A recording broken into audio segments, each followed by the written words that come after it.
잠깐 지금 이 영상 보시는 분들 구독 아직 안 하셨으면 지금 바로 눌러주세요. T3 채널에서 이런 AI 테크 업계 이슈 계속 다루고 있거든요. 알림 설정까지 해두시면 이런 소식 놓치는 일 없습니다. 자, 본론으로 바로 갑시다. 2026년 5월 17일 미국 연방법원 배심원단이 역사상 가장 주목받은 AI 소송 중 하나에 대해 판결을 내렸습니다. 그런데 그 시간이 얼마나 걸렸냐고요? 딱 2시간이요. 2시간. 배심원들이 점심 먹고 커피 한 잔 마실 시간도 채 안 되는 그 짧은 시간 동안 일론 머스크가 오픈 AI와 샘 알트먼, 그렉 브록만을 상대로 제기한 소송이 전부 기각됐습니다. 그리고 바로 다음 날인 5월 18일 머스크는 X에 글을 올렸어요. 침묵을 깼죠? 그 내용이 상당히 강렬합니다. 일단 이 사건 전체를 제대로 이해하려면 2015년으로 거슬러 올라가야 해요.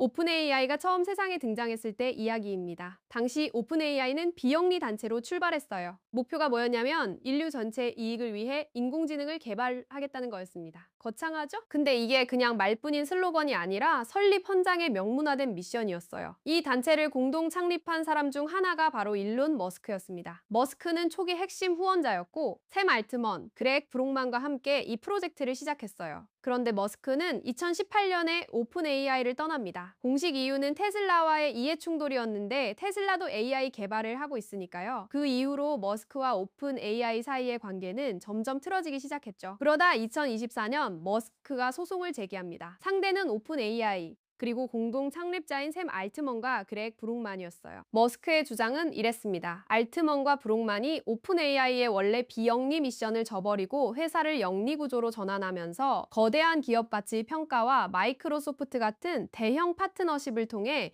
개인적으로 엄청난 이득을 챙겼다는 거예요. 한마디로 자선 단체를 사유화했다는 주장이죠. 설립 당시 맺은 약속을 배신했다는 겁니다. 이 재판은 그냥 두 사람의 다툼이 아니었어요. 머스크 본인, 알트먼, 브록만, 그리고 마이크로소프트시 이 오사티아, 나델라까지 직접 증언석에 섰습니다. 실리콘밸리의 핵심 인사들이 법정에 줄줄이 나오면서 AI 업계 내부의 깊은 균열이 세상에 그대로 드러난 재판이었어요. 그래서 결과가 어떻게 됐냐고요? 배심원단이 만장일치로 내린 권고 판결은 머스크의 자선 신탁 위반 및 부당이득 청구가 캘리포니아주 공소시효 3년을 이미 초과했다는 겁니다. 즉, 사건의 본질, 알트먼이 실제로 뭔가 잘못했는지 안 했는지를 아예 판단하지 않고 절차적 이유로 소송 자체를 날려버린 거예요. 연방지방법원 판사 이본 곤잘레스 로저스가 이 권고 판결을 받아들여 소송을 기각했습니다. 오픈 AI 측은 이 결과를 완전한 승리로 받아들였어요. 당연히 환영하는 분위기였죠. 근데 머스크는 달랐습니다. 5월 18일에 X에 올린 글에서 머스크는 재판부가 사건의 실질적인 내용을 전혀 심리하지 않았다고 강조했어요. 판사와 배심원이 실제로 머스크의 주장이 맞는지 틀린지를 판단한 게 아니라 순전히 날짜 계산 문제로 소송을 끝냈다는 거죠. 머스크의 표현을 빌리면 캘린더 테크니컬리티,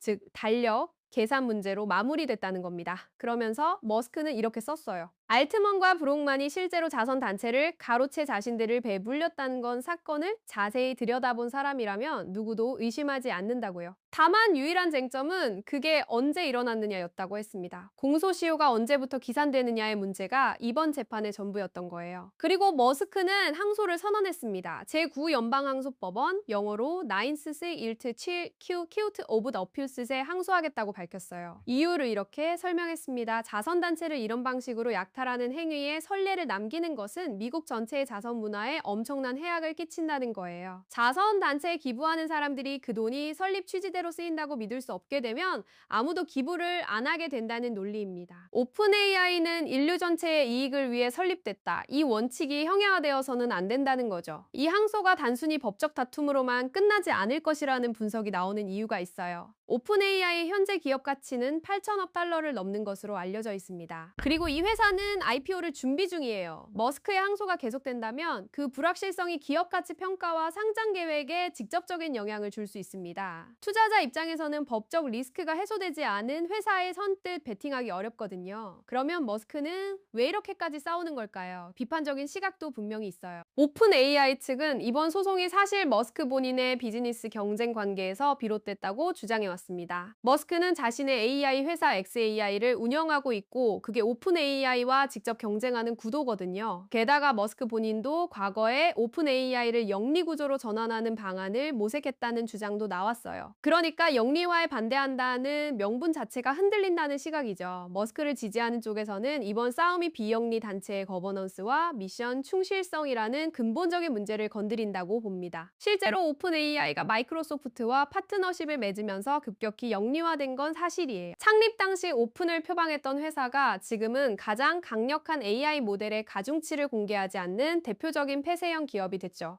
이게 단순히 한 회사의 방향 전환 문제가 아니라 AI 업계 전체의 미래 경로에 관한 질문이에요. 안전과 투명성을 강조하는 비영리적 가치 아래에서 AI가 개발돼야 하는가, 아니면 강력한 자본과 기업 파트너십의 힘으로 빠르게 발전시켜야 하는가. 이 재판은 그 충돌을 법정에서 가장 가시적으로 보여준 사례였습니다. 이번 재판은 결국 본안 심리 없이 끝났지만 항소심에서는 다를 수 있어요. 제9연방항소법원이 공소시효 해석을 다르게 본다면 사건은 다시 하급심으로 내려와 본격적인 심리를 받게 될 수도 있습니다. 그렇게 되면 알트먼과 브록만이 실제로 설립협약을 위반했는지 그 실질적인 내용을 법정이 처음으로 정면으로 다루게 되는 거죠. 머스크가 항소를 포기하지 않겠다고 선언한 만큼 이 이야기는 아직 끝나지 않았습니다. 오픈 AI APO 타임라인, 마이크로소프트와의 관계, xAI와의 경쟁 구도, 그리고 미국 내 비영리 단체 규제 방향까지 이 소송 하나가 연결된 실타래가 생각보다 훨씬 많아요. T3에서 앞으로도 이 사건 계속 추적할 거예요. 항소 결과가 나오면, 그리고 오픈 AI IPO 관련 움직임이 생기면 바로 업데이트 올릴게요.